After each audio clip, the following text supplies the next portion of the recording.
Students, आज हमारा topic है एडवांटेजेस ऑफ ऑडिट। सबसे पहले मैं ऑडिटिंग के जनरल एडवांटेजेस के बारे में हम करेंगे। फर्स्ट एडवांटेज है आपका the knowledge of actual position of the business. हमने ऑडिटिंग के मीनिंग में भी किया था कि जो ऑडिटिंग है उसकी हेल्प से ऑर्गेनाइजेशन की एक्चुअल पोजीशन के बारे में पता चलता है कि उसकी प्रॉफिटेबिलिटी कितनी है, उसकी फाइनेंशियल पोजीशन क्या है। ऑडिटिंग की हेल्प से एक ऑर्गेनाइजेशन के बारे में हमें ये पता चलता है कि उसने जो अकाउंट्स में शो किया है वो सही है। By an audit the actual position of the business comes to light, the owners of the business are assured that the results being shown by the profit and balance sheet are correct. जो हमने profit and loss account बनाया है, जो balance sheet बनाई है, जो information organisation के owner ने, अकाउंटेंट ने उसमें प्रिपेयर की है, ऑडिटर ऑडिटिंग की हेल्प से ये बताता है आपको कि आपने जो प्रॉफिटेबिलिटी शो की है, आपने जो बैलेंस शीट की हेल्प से अपनी फाइनेंशियल पोजीशन शो की है वो सही है। सेकंड जनरल एडवांटेजेस में आप इंक्लूड करोगे detection of frauds and errors, जैसे कि हमने इसके ऑब्जेक्टिव्स में किया था कि जो ऑडिटिंग है उसका मेन ऑब्जेक्टिव है, सब्सिडरी ऑब्जेक्टिव्स में हमने पढ़ा था कि जो ऑडिटिंग है उसका ऑब्जेक्टिव होता है कि वो आपके अकाउंट्स में अगर कोई गलती से एरर हुआ है या कोई प्लांट बेसिक फ्रॉड हुआ है तो उसका डिटेक्शन ऑडिटिंग की हेल्प से हो जाता है। During the examination of accounts in the course of the audit, the frauds and errors contained therein also comes to light. This also reduces the chances of frauds and errors being committed in future. जो आपके accounts की examination है उसकी help से आपके accounts में कोई frauds और एरर्स अगर हैं तो वो आपके सामने आ जाते हैं और फ्यूचर में आपके जो एम्प्लॉइज़ हैं उनके ऊपर भी एक मोरल प्रेशर बनता है कि वो गलतियाँ ना करें और फ्रॉड ना करें। तो फ्यूचर में भी चांसेस हो जाते हैं आपके ऑर्गेनाइजेशन में कि फ्रॉड्स और एरर्स ना हो, और अगर होते भी हैं तो उनका लेवल कम हो जाता है। Moral pressure on employees. Next advantages है when the employees are aware of the fact that their work is going to be examined by an independent person, there is an indirect fear among them and they do their work with much greater regularity, competency and caution. They don't have to do anything wrong or be negligent, and as a result of this the possibilities of the frauds and errors being committed are reduced। जैसे कि हमने पिछले point में किया कि अगर आपके employees को ये पता है कि आपके अकाउंट्स का एग्जामिनेशन कोई एक्सटर्नल पर्सन करेगा, वो इंडिपेंडेंट पर्सन होगा, आपके ऑर्गेनाइजेशन से अंदर का कोई पर्सन नहीं होगा, तो उनके ऊपर एक इनडायरेक्टली प्रेशर पड़ता है कि वो किसी तरह की कोई गलती ना करें। आपके अकाउंट्स में प्रिंसिपल्स को अकाउंटिंग के प्रिंसिपल्स को ध्यान में रखते हुए आपके अकाउंट्स बनाएं, आपके जो अकाउंट्स से रिलेटेड कोई गलती ना करें या कोई प्लांट बेसिस कोई फ्रॉड ना करें। अगर ऐसा होता है तो उनको पता है कि ये आपके सामने आ जाएगा और इसकी पनिशमेंट आपको मिल सकती है। तो फ्यूचर के पॉइंट ऑफ व्यू से आपके ऑर्गेनाइजेशन में ऑडिटिंग की हेल्प से फ्रॉड और एरर्स कम हो जाते हैं।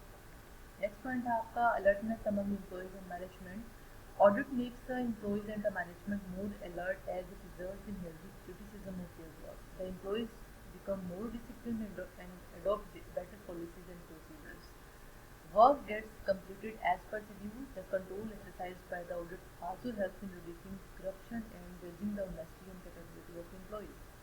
मोरल प्रेशर के अलावा जो आपके एम्प्लॉयज़ हैं ऑर्गेनाइजेशन में, आपके जो मैनेजमेंट है वो आपके फ्रॉड्स और एरर्स को लेकर, आपके काम को लेकर वो ज़्यादा अलर्ट हो जाते हैं पहले की कंपैरिजन में, क्योंकि जो ऑडिटिंग का काम है वो सिर्फ आपके ऑर्गेनाइजेशन के एम्प्लॉइज़ की गलतियाँ निकालना नहीं होता, आपको क्रिटिसाइज़ करना नहीं होता, बल्कि एक हेल्दी क्रिटिसिज्म होता है कि आपने कुछ गलतियाँ की हैं और आप इसको इम्प्रूव कर सकते हो। तो एम्प्लॉइज़ अपना काम ज़्यादा डिसिप्लिन वे में करते हैं, आपकी ऑर्गेनाइजेशन की पॉलिसीज़ और प्रोसीजर्स को ध्यान में रखते हुए काम करते हैं। और जैसे कि आपने पढ़ा था कि जो ऑडिटिंग है वो कई तरह की होती है। आपकी ऑर्गेनाइजेशन के अंदर जो ऑडिटिंग का काम है कई बार कंटिन्यूस बेसिस पर भी चलता है। अगर इस तरह की ऑडिटिंग अगर है तो जो ऑर्गेनाइजेशन के एम्प्लॉइज़ हैं वो अपना काम टाइमली कंप्लीट करते हैं, क्योंकि उनको पता है किसी भी टाइम आपके ऑर्गेनाइजेशन के अकाउंट्स की ऑडिटिंग हो सकती है। और इसके अलावा ऑडिटिंग आपके ऑर्गेनाइजेशन में करप्शन को कम करता है, और जो ऑनेस्ट एम्प्लॉइज़ हैं वो आपके सामने आते हैं, उनकी कैपेबिलिटीज़ के बारे में पता चलता है। तो ये आपकी ऑर्गेनाइजेशन में, पॉजिटिव पॉइंट है ऑडिटिंग का। उसके बाद आता है प्रॉपर वैल्यूएशन ऑफ बिजनेस। ये जो बेनिफिट है ऑडिटिंग का, at the time of sale of your business आपके ऑर्गेनाइजेशन को इसका बेनिफिट मिलता है, चाहे वो आपकी सोल प्रोप्राइटरशिप है फॉर्म है या आपकी पार्टनरशिप फॉर्म है या conversion of partnership form into company है। तो इस केस में आपको ऑडिटिंग जो आपके ऑडिटेड अकाउंट्स हैं उनका बेनिफिट आपको मिलता है। If any business is to be sold और in case firm is to be converted into a company, then audited accounts are helpful in proper valuation of the business and the valuation of goodwill. In fact, audited accounts are considered more dependable than unaudited ones. जब हम sales consideration की बात करते हैं business की, तो वहाँ पर ऑडिटेड अकाउंट्स की जो इम्पोर्टेंस है वो ज़्यादा होती है। इसके अलावा आपकी at the time of sale of a business और कन्वर्जन ऑफ बिजनेस, अगर आपकी गुडविल का वैल्यूएशन होता है तब भी आपके जो ऑडिटेड अकाउंट्स है वो ज़्यादा रिलायबल माने जाते हैं in comparative to unaudited accounts. Next point है helpful in receiving compensation in case of any fire theft. Audited accounts are more helpful in receiving compensation from insurance companies. जैसे कि आपको पता है कि इंश्योरेंस कंपनीज भी जब क्लेम की बात आती है तो ऑडिटेड अकाउंट्स को भी ज़्यादा कंसिडरेशन देती हैं, तो आपसे वो ऑडिटेड अकाउंट्स की भी डिमांड करेंगी, अनऑडिटेड अकाउंट्स के बेस पर आप क्लेम नहीं ले सकते। Helpful in assessment of tax, चाहे वो आपका वेल्थ टैक्स है चाहे वो आपका इनकम टैक्स है। जब भी ऑर्गेनाइजेशन को अपना टैक्स पे करना होता है तो जो आपकी टैक्स से रिलेटेड अथॉरिटीज़ हैं वो आपके ऑडिटेड अकाउंट्स की भी डिमांड करती हैं, और जब आप सेल्फ असेसमेंट टैक्स करते हो तो भी आपको ऑडिटेड अकाउंट्स आपके लिए ज़्यादा जरूरी है।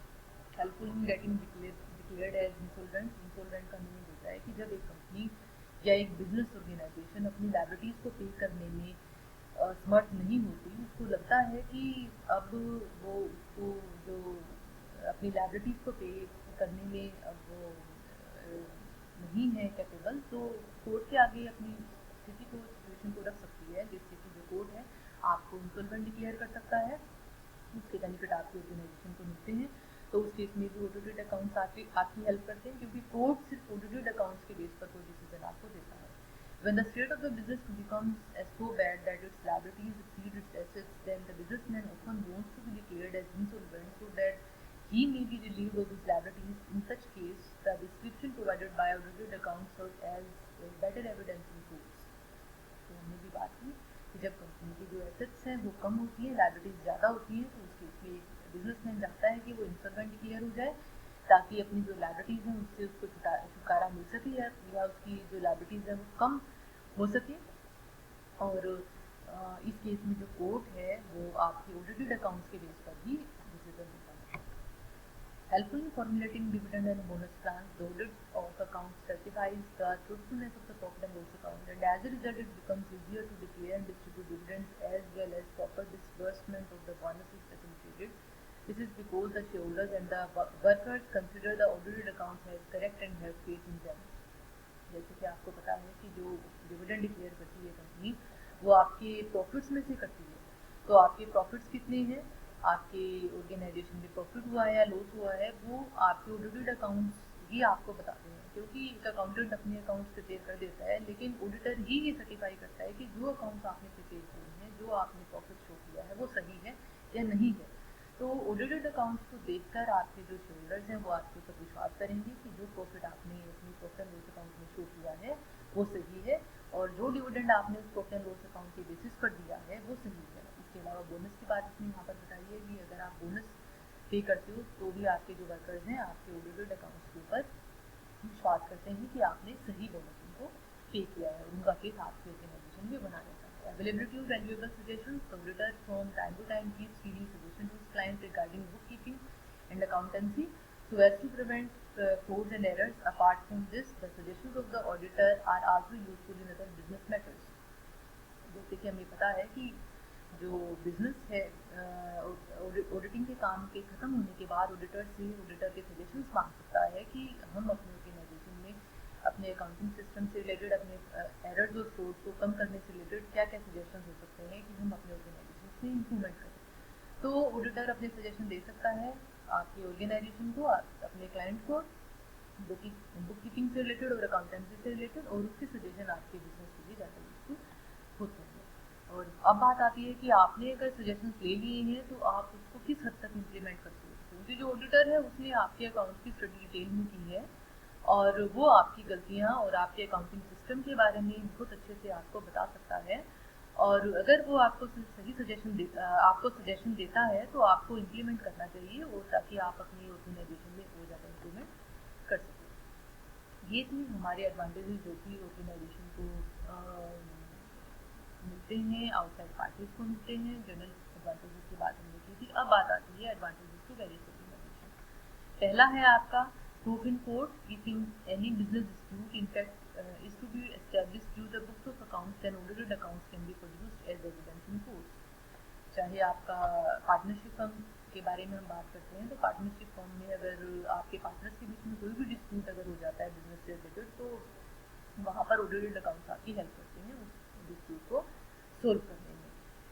दूसरी तरफ अगर कंपनी में अगर किसी तरह का कोई डिस्प्यूट होता है तो वहाँ भी ऑडिटेड अकाउंट्स आपकी हेल्प करते हैं, क्योंकि जब भी बात कोर्ट की आती है तो कोर्ट जब भी आपसे कोई भी डॉक्यूमेंट शो करने के लिए कहता है, एज एन एविडेंस आपको शो करने के लिए कहता है, तो वहाँ पर ऑडिटेड अकाउंट्स की डिमांड करता है। तो अनऑडिटेड अकाउंट्स को वो जो है कोई वैल्यू नहीं मिलती।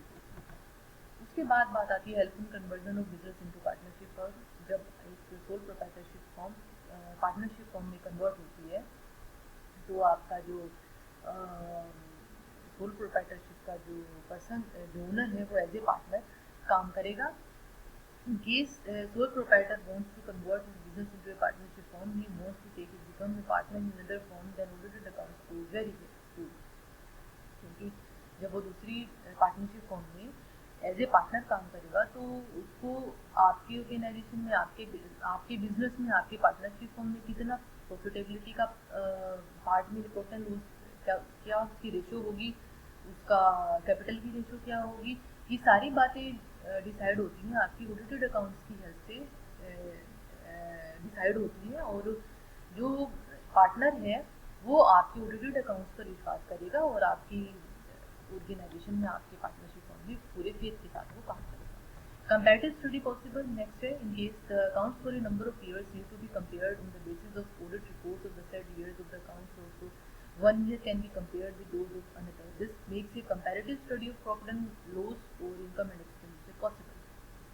हम अगर बात करते हैं कि एक ऑर्गेनाइजेशन अपने ही पिछले कई सालों के अकाउंट्स का कंपैरिजन करना चाहती है, करंट ईयर के साथ कंपैरिजन करना चाहती है, या इनकम एंड एक्सपेंडिचर का अपने ही करंट ईयर की इनकम एंड एक्सपेंडिचर का की कंपैरेटिव स्टडी करना चाहती है पिछले कई सालों से, तो आपके जो ऑडिटेड अकाउंट्स है वो आपकी हेल्प करेंगी। इसमें जो ऑडिट रिपोर्ट है आपकी वो भी आपकी हेल्प करती है, क्योंकि ऑडिट रिपोर्ट के बेसिस पर आपने इम्प्रूवमेंट किया होगा और वो इम्प्रूवमेंट आपके ऑर्गेनाइजेशन में हुआ है या नहीं हुआ, ऑडिट रिपोर्ट में जो सजेशन दिए गए थे वो सजेशन आपने माने हैं या नहीं माने हैं, आपकी ऑडिटिंग का आपकी ऑर्गेनाइजेशन की प्रॉफिटेबिलिटी के ऊपर, आपकी इनकम एंड एक्सपेंडिचर जो आपकी पोजीशन है उसके ऊपर क्या फ़र्क पड़ा है, तो इसमें आपकी ऑडिटिंग आपकी हेल्प करता है। Next, helpful assessment of wealth tax. The sole proprietor has a lot of assets and upon his death taxes are to be paid upon his wealth, audited accounts को वेरी हेल्पफुल। जब एक sole proprietorship अपनी sole proprietorship के पास एक sole proprietor के owner के पास बहुत ज़्यादा एसेट्स हैं और उसको अपना वेल्थ टैक्स पे करना होता है, तो उस केस में वेल्थ टैक्स की कैलकुलेशन के लिए ऑडिटेड अकाउंट्स आपकी हेल्प करते हैं। बहुत यूजफुल होते हैं ऑडिटेड अकाउंट्स, क्योंकि टैक्स अथॉरिटी सिर्फ ऑडिटेड अकाउंट्स की भी डिमांड करते हैं। Helpful assessment of income tax and sale tax. अभी हमने सोल प्रोप्राइटरशिप में वेल्थ टैक्स की बात की थी, डेथ टैक्स की बात हमने की थी। यहाँ पर बात आती है आपकी इनकम टैक्स की और सेल्स टैक्स की। तो जो कंसर्न अथॉरिटीज़ हैं आपकी ऑफिशियल गवर्नमेंट अथॉरिटीज़ हैं वो सेल्स टैक्स और इनकम टैक्स के केस में ऑडिटेड अकाउंट्स के ऊपर ज़्यादा विश्वास करती हैं टैक्स कैलकुलेशन के पॉइंट ऑफ व्यू से। उसके बाद बात आती है पार्टनरशिप फर्म के क्या बेनिफिट्स हैं ऑडिटेड अकाउंट्स की। पहला आपका है mutual confidence among parties. Normally, all the partners don't participate in the day-to-day running of the business of the firm. If the accounts of the partnership firm have been audited, it helps in building mutual confidence among the partners. In case the firm also has sleeping partners, the audit of the accounts of the firm becomes even more necessary, since the sleeping partners don't have complete information about the business of the. Hence, audited accounts reduce the chances of disputes at the time of division of profits among the partners, and the work of the firm can proceed without any hindrance. जैसे कि हमें पता है कि एक partnership form में सारे partners काम करते हैं, नहीं काम नहीं करते हैं, बल्कि कुछ पार्टनर्स एक्टिव होते हैं, कुछ पार्टनर्स स्लीपिंग पार्टनर्स होते हैं। जो एक्टिव पार्टनर्स होते हैं वो स्लीपिंग पार्टनर्स के बिहाफ पर आपकी पार्टनरशिप फॉर्म में काम करते हैं। तो आप स्लीपिंग पार्टनर्स और एक्टिव पार्टनर्स के बीच में फेथ बना रहे आपस में, तो इसके लिए ज़रूरी है कि जो आपके एक्टिव पार्टनर्स हैं पार्टनरशिप फर्म के अकाउंट्स की ऑडिटिंग कराते रहें टाइम टू टाइम, और उसकी कंप्लीट इन्फॉर्मेशन स्लीपिंग पार्टनर्स को भी वो टाइम टू टाइम देते रहें। इससे क्या होगा कि दोनों स्लीपिंग पार्टनर्स और एक्टिव पार्टनर्स के बीच में एक म्यूचुअल कॉन्फिडेंस बना रहेगा, और स्लीपिंग पार्टनर्स को विश्वास होगा कि जो एक्टिव पार्टनर्स उनके बिहाफ पर पार्टनरशिप फॉर्म में काम कर रहे हैं वो सही काम कर रहे हैं, और जो इन्फॉर्मेशन वो आपको प्रोवाइड कर रहे हैं वो सही प्रोवाइड कर रहे हैं। और उसके बाद जब प्रॉफिट के डिस्ट्रीब्यूशन के टाइम किसी तरह का कोई डिस्प्यूट नहीं होगा अगर आप अपने अकाउंट्स की ऑडिटिंग कराते हो तो, और आपका जो काम है पार्टनरशिप का जो काम है वो बिना किसी हर्डल्स की वो चलता रहता है। नेक्स्ट है helpful valuation of business and goodwill. जब एक पार्टनरशिप फर्म की हम बात करते हैं तो उस केस में in case of admitting a new partner into a business firm और at the time of retirement or death of a partner, the valuation of business and valuation of assets and liabilities and the goodwill of the firm is greatly facilitated if the accounts have been audited. जब एक partnership firm में नया partner enter करता है या पुराना partner छोड़ के जाता है आपकी पार्टनरशिप फर्म को, या किसी पुराने पार्टनर की रिटायरमेंट होती है या किसी की डेथ होती है, तो उस केस में आपका बिजनेस की वैल्यूएशन होती है, या आपकी एसेट्स की लायबिलिटीज़ के वैल्यूएशन की बात आती है, या आपकी गुडविल के वैल्यूएशन की अगर हम बात करें तो आपके जो ऑडिटेड अकाउंट्स हैं उनकी बेस पर ही आपको वैल्यूएशन कराना चाहिए, क्योंकि जो अमाउंट आपके ऑडिटेड अकाउंट्स के बेसिस पर कैलकुलेट हुआ है, चाहे वो गुडविल का है चाहे वो बिजनेस की अमाउंट है, तो उस केस में वो ज़्यादा फेथफुल मानी जाती है, और जो रिमेनिंग पार्टनर्स हैं उनके बीच में किसी भी तरह का कोई डिस्प्यूट नहीं होता। Peaceful settlement of accounts at the time of the resolution of the firm is greatly facilitated if the accounts have been audited at the time of resolution। जब एक फर्म का डिसोल्यूशन होता है, एक पार्टनरशिप फर्म बंद होती है, तो उस केस में क्या होगा कि जो आपकी एसेट्स और लायबिलिटीज़ हैं उनका किस तरह से आप प्रयोग करोगे, जो पार्टनर्स हैं उनके बीच की प्रॉफिटेबिलिटी रेशो क्या होगी, प्रॉफिट या लॉस की जो डिस्ट्रीब्यूशन की रेशो क्या होगी, मतलब उनका रिजोल्यूशन के टाइम किसी भी तरह का कोई डिस्प्यूट ना हो पार्टनर्स के बीच में, तो उस केस में आपके लिए ज़रूरी है कि आप अपने अकाउंट्स की ऑडिटिंग कराओ। This advantage to a joint stock company. अब बात आती है पार्टनरशिप फर्म के बाद एक सोर्स ऑफ पार्टनरशिप को ऑडिटेड अकाउंट्स की बेनिफिट्स के बाद अब बात आती है कि जॉइंट स्टॉक कंपनी को ऑडिटेड अकाउंट्स के क्या क्या बेनिफिट्स होते हैं। पहला है आपका confidence among shareholder in management. A company has a system of representative management of the company is in the hands of few selected shareholders, the directors. The remaining shareholders don't participate in the management of the company. Hence, the managers of the company, with the help of getting the accounts audited, assure the shareholders that they have been working properly and that they have not misused their position in the company anywhere. जैसे कि आपको पता है एक company के जितने भी shareholders होते हैं वो ऑल ओवर कंट्री या ऑल ओवर वर्ल्ड फैले होते हैं, उनके पास इतना टाइम नहीं होता, या हम फिजिकल डिफरेंसेस की बात डिस्टेंसेस की बात नहीं कर सकते हैं, वो आपकी कंपनी में एक्टिवली पार्टिसिपेट नहीं कर सकते। तो क्या होता है कि उन सारे शेयरहोल्डर्स के बिहाफ पर कुछ एक शेयरहोल्डर्स सिलेक्टेड शेयरहोल्डर्स आपकी कंपनी का सारा काम करते हैं, और वो लोग डायरेक्टर्स कहलाते हैं, मैनेजर्स कहलाते हैं। और जब कंपनी की एनुअल जनरल मीटिंग होती है तब शेयरहोल्डर्स आते हैं और आप उनको आपकी कंपनी के बारे में सारी इन्फॉर्मेशन देते हो, जो भी डिसीजन होती है मेजर डिसीजन आपकी दी हुई इन्फॉर्मेशन के बेसिस पर, जो आपकी कंपनी एनुअल जनरल मीटिंग में वो रखे जाते हैं, उसके बेसिस पर आप डिसीजन लेते हो।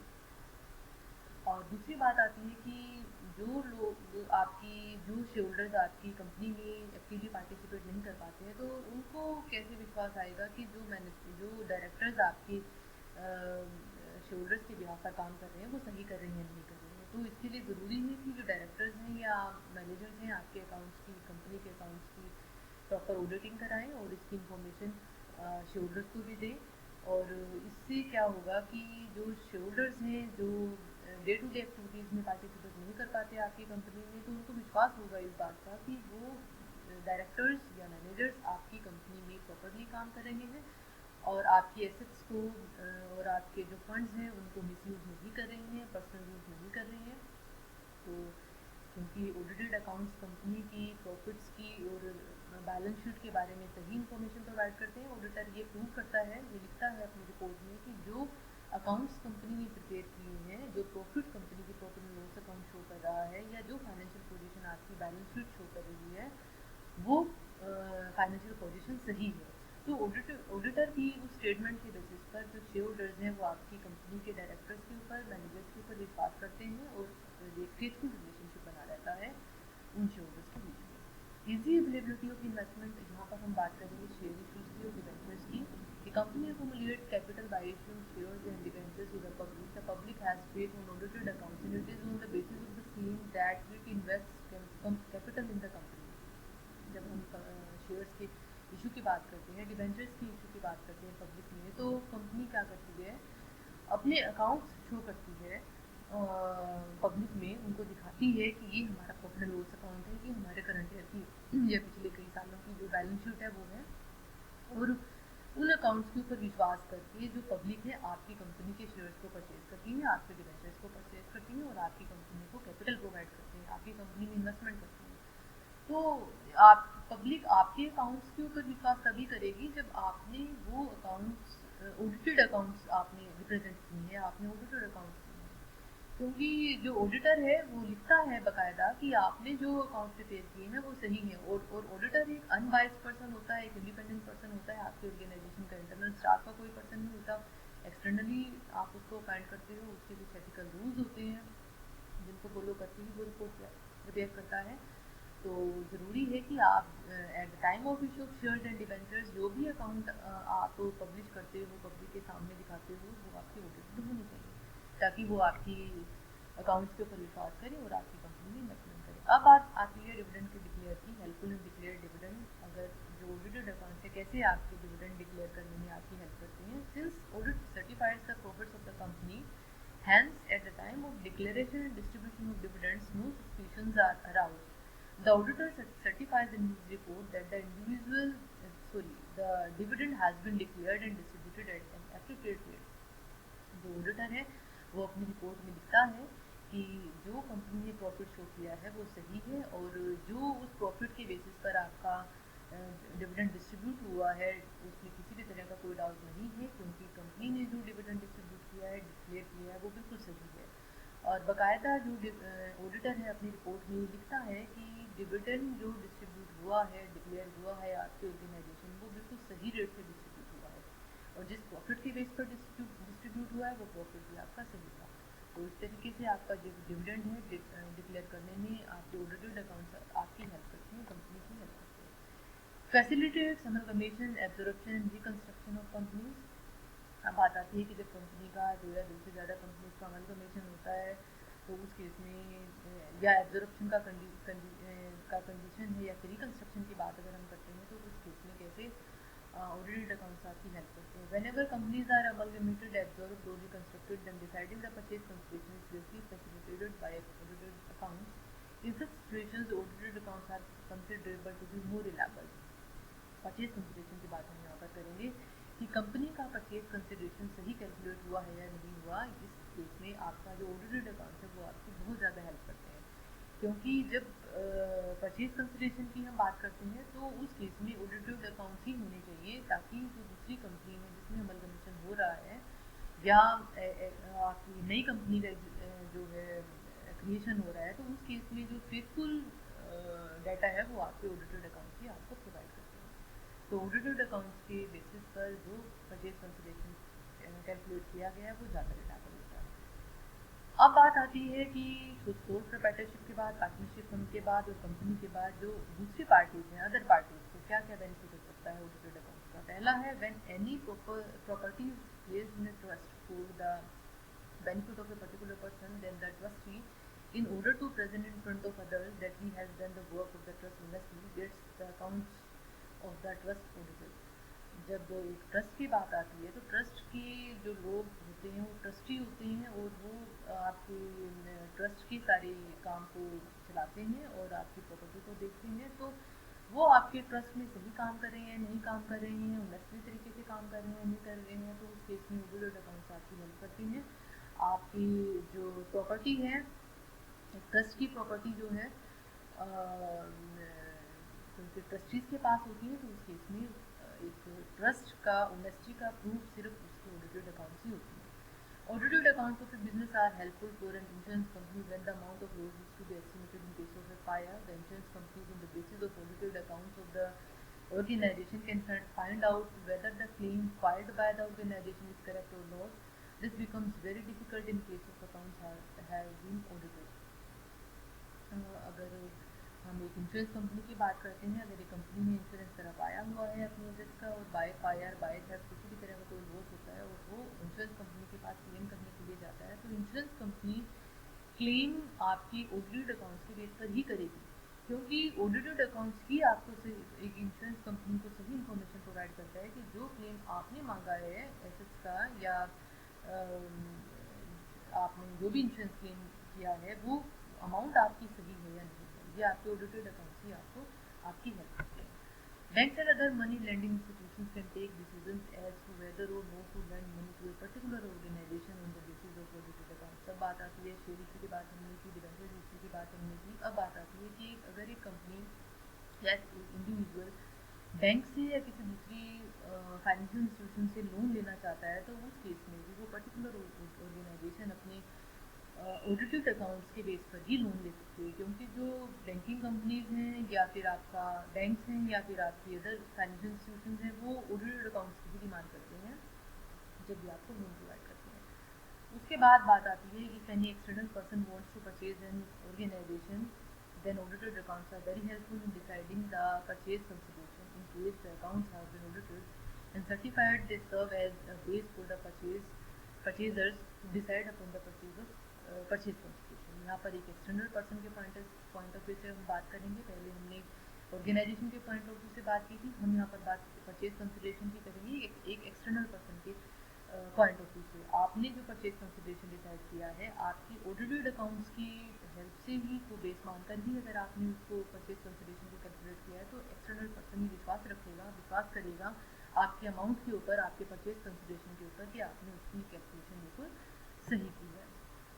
अब नेक्स्ट बेनिफिट है audited accounts are very helpful government employees while devising sales tax, income tax, wealth tax and expenditure tax. हमने पहले एक पार्टनरशिप फॉर्म में बात की थी, डेथ टैक्स की या वेल्थ टैक्स के कैलकुलेशन की बात हमने की थी। हमने कंपनीज अकाउंट्स में भी हमने टैक्स के कैलकुलेशन की बात की थी। यहाँ पर गवर्नमेंट एम्प्लॉइज़ की हम बात कर रहे हैं कि जब एक गवर्नमेंट एम्प्लॉई अपना सेल्स टैक्स कैलकुलेट करता है, इनकम टैक्स या वेल्थ टैक्स, एक्सपेंडिचर टैक्स जो है कैलकुलेट करता है, तो उस केस में ऑडिटेड अकाउंट्स उसकी बहुत हेल्प करती है, क्योंकि जो टैक्स अथॉरिटीज़ हैं वो ऑडिटेड अकाउंट्स को ही मानती हैं कि आपने उनके बेसिस पर अगर टैक्स की कैलकुलेशन की है तो वो बहुत सही की होगी आपने। The court in any case can be better in front of courts by presenting audited accounts and as an evidence. अब बात आती है कि अगर आपको आपका कोई डिस्प्यूट हो जाता है किसी भी इंडिविजुअल का किसी सेकंड पर्सन के साथ कोई डिस्प्यूट हो जाता है, तो वो डिस्प्यूट अगर आपका कोर्ट में चला जाता है, तो कोर्ट आपसे अगर एविडेंसेस मांगता है तो ऑडिटेड अकाउंट्स की भी डिमांड करेगा कोर्ट। और अगर आप आपकी अनऑडिटेड अकाउंट्स हैं तो आपको प्रॉब्लम आ सकती है।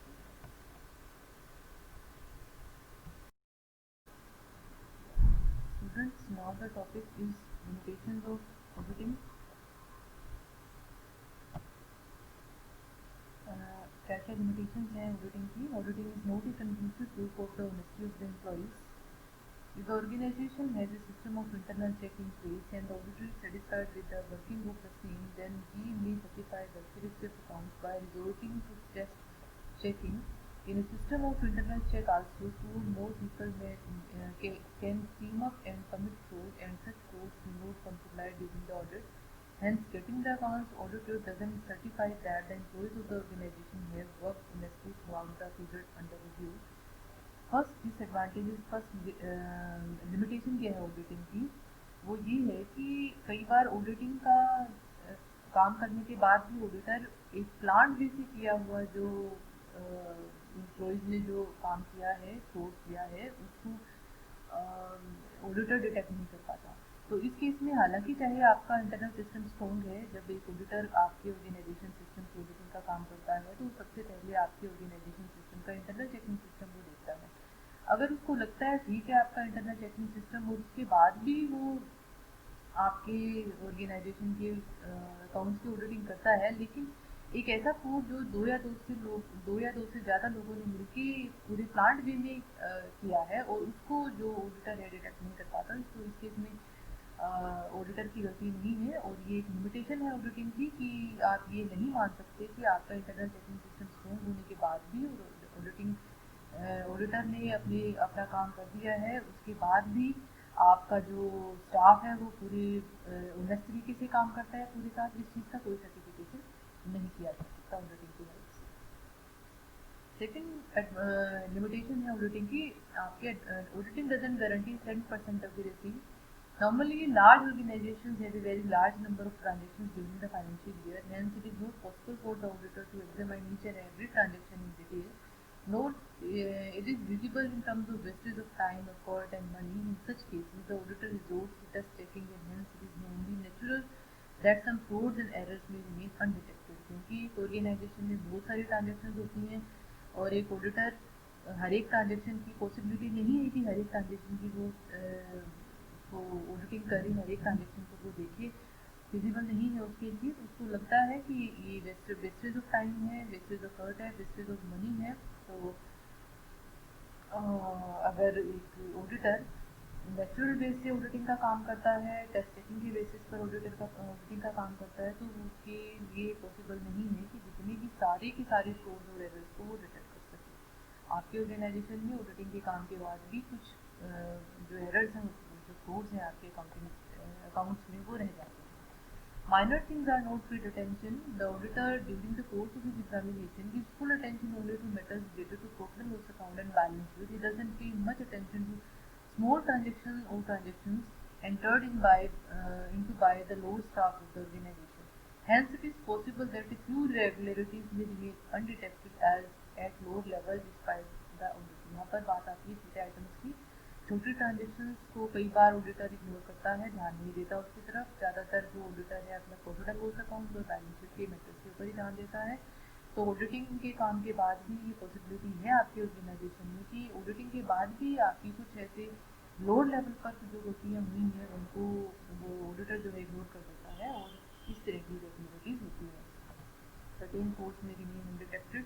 Despite the exercise of due diligence, competence and efficiency on the part of the auditor, intentional or pre-planned frauds committed by the top managers or other responsible employees of the organization may escape getting detected. भी हमने इससे पहले भी बात की थी कि आपका ऑडिटर चाहे कितना कम्पिटेंट क्यों ना हो, लेकिन पूरी इंटेंशनल वे से, प्री प्लान वे से जो फ्रॉड्स हुए हैं, कुछ फ्रॉड्स आपके मैनेजर्स ने किए हैं, एम्प्लॉयज़ ने किए हैं, वो टॉप लेवल एम्प्लॉयज़ ने किए हैं, वो रह जाते हैं, ऑडिटिंग के बाद भी डिटेक्ट नहीं हो पाते।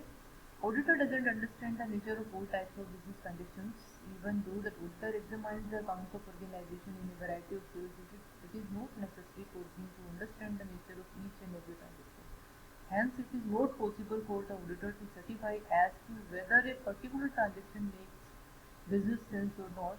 During the course of audit, transactions are examined from the legal point of view and not from the point of view of the appropriateness. क्योंकि जितनी नॉलेज अकाउंट्स के ट्रांजेक्शन की एक अकाउंटेंट को होती है, उतनी नॉलेज अकाउंटिंग के हर एक ट्रांजेक्शन की ऑडिटर को नहीं होती। हर एक तरह का जो ट्रांजेक्शन है, हर एक ट्रांजेक्शन की नेचर अलग अलग होती है और हर एक ट्रांजेक्शन को अंडरस्टैंड करना, उसके नेचर को अंडरस्टैंड करना ऑडिटर के लिए पॉसिबल नहीं, ऑडिटर के लिए पॉसिबल नहीं होता। तो ये एक लीगल पॉइंट ऑफ व्यू से बात करें हम या एप्रोप्रिएटनेस की व्यू से अगर हम बात करें, तो ये ऑडिटिंग के काम के बाद भी कई बार आपकी जो इस तरह की ट्रांजेक्शन है इसकी नॉलेज ऑडिटर को नहीं है, तो वो रह जाती है। Auditor merely expresses his opinion. The auditor merely expresses his opinion on the accounts of the organization. By his expressing his opinion that the profit and loss account and balance sheet are correct doesn't mean that there can be no irregularity in the books of accounts. Even though he gives his opinion after due examination, he is also human and human beings make mistakes. तो यहाँ पर ये कहना चाहता है कि auditor से भी कई बार गलतियाँ रह जाती हैं। वो अपने रिपोर्ट में लिखता है कि जो बैलेंस शीट आपने दिखाई है वो सही है, जो प्रॉफिट एंड लॉस अकाउंट आपने शो किया है वो सही है, लेकिन इसका मतलब ये नहीं है कि उसने जो लिख दिया है उसके बाद आपके अकाउंट में किसी तरह का कोई गलती नहीं होगा। तो यहाँ पर लास्ट में कहता है कि आपके जो ऑडिटर है वो भी एक ह्यूमन बीइंग है और गलतियाँ ह्यूमन बीइंग से ही होती हैं। उसके बाद आता है auditor doesn't enjoy practical freedom even though an auditor is considered to be an independent person since his duties, rights, and responsibilities have been specified by the Companies Act 1956 in practice. The managers of the company always appoint their own persons as the auditor of the company. The auditor is influenced by the management of the company and hence it is not able to conduct a completely independent examination of the books of accounts and give his report on the same.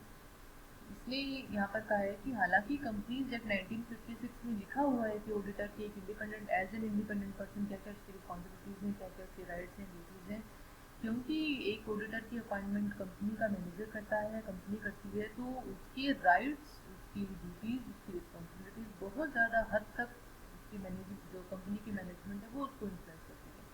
तो according to rule जो उसके rights हैं, जो duties बनती है, कई बार वो उनको यूज़ नहीं कर पाता एज इंडिपेंडेंट एग्जामिनेशन के दौरान। तो ये हमारे सिस्टम की कुछ कमियां हैं जो एक ऑडिटर को उसके काम के दौरान उसको एक बाधा का काम करती हैं। और जो ऑडिटर जो ये डीमेरिट होगा, हम इसको एक लिमिटेशन में इंक्लूड कर सकते हैं ऑडिटिंग के।